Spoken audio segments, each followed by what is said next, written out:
Hey everybody. Hey guys, it's Siobhan and Kent here with the, I don't know what version, 4th video. Lemme Run program. We want to do a couple things this morning. We're going to answer some questions that people have sent in, which we appreciate because it gives us a little bit of guidance as to what you're looking for. And then Kent's going to go, we're going to do another video and Kent's going to go into some more. Right.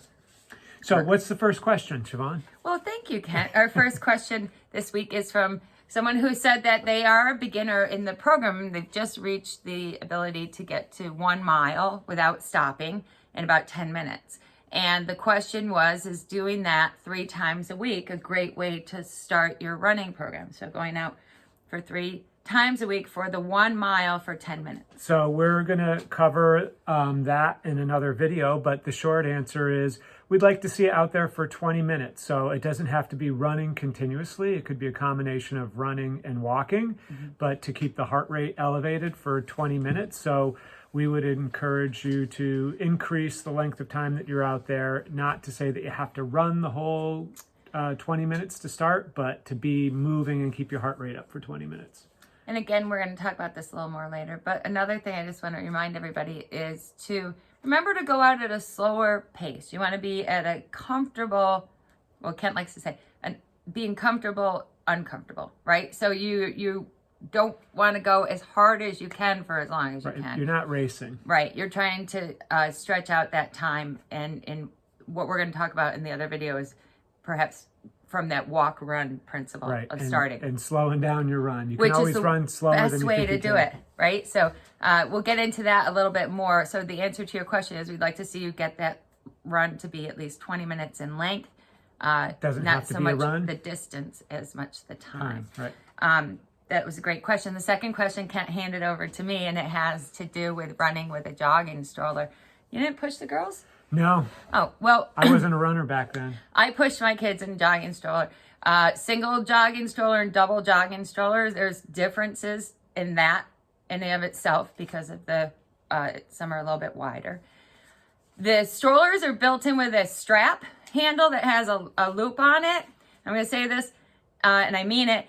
Always have that on. I can't tell you how many runners I see without that. It is a horrible thing waiting to happen if you ever got loose of your stroller. So it's there for a reason.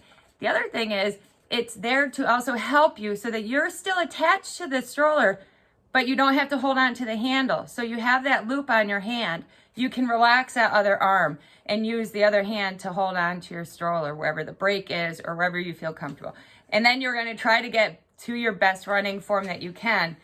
You have to allow for that space in front of you, right? So that tether has a little bit of give. Usually it comes in a big knot and you can lengthen it or shorten it. But you want to be able to keep your stride length. You don't want to be kicking into that stroller, right? And then what I found worked for me was safety first. A hand always on the stroller, but I would switch that tether to the other arm and then I would try to keep it a little bit balanced. So I wasn't always like this on one side or the other. And running with a jogging stroller is the best training in the world. Pushing weight while you're running is amazing. So keep it up. It's awkward. It's something that you just get comfortable doing. But yeah, that strap that comes with your stroller is there for a reason. It drives me crazy when I see women let go of their stroller and then like let it roll. Please don't do that. So that is a great question too. Thank you so much for that. And this last question we're going to address this morning is one that was sent in about cadence and your running PAL and if it changes at all from road to trail. And again, we're going to do a whole separate video. I would call it Running Form 201, where we're going to talk about this in a little bit more detail. But the short answer is no, you want to have that same cadence on the trail that you have on the road. If anything, it's even more important to have a quicker, lighter cadence. Short story, I used to twist my ankle all the time playing basketball, and I had these weak ankles. And when I first started running, I'd go out on the trails and I'd hit something funny and I'd roll my ankle. And then once I figured out this cadence thing and I started having that lighter, quicker turnover, I would hit something on the trail, but before I got all my weight on it and really did damage, I would be off of it and onto the other foot. So having that quick, light turnover on a trail is important. Your pace is going to be slower on a trail because it's softer. And it's more technical. Yeah, you have less energy return every time you push off. And there's probably going to be hills and there's going to be a lot of zigzaggy turns. So don't worry so much about the pace, but certainly your cadence, your posture, all that and it keeps still relates.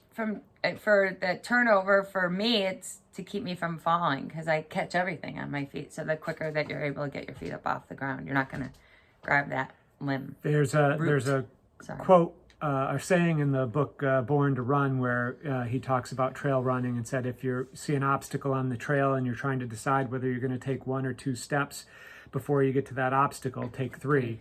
So you'd rather have that quicker, lighter turnover. You try not to step on the obstacles, but kind of before them and after them if you can. So hopefully those 3 questions were great. And this is what we need and love to get back from you. Please feel free to send them to us at info@berkshirerunningscenter.com.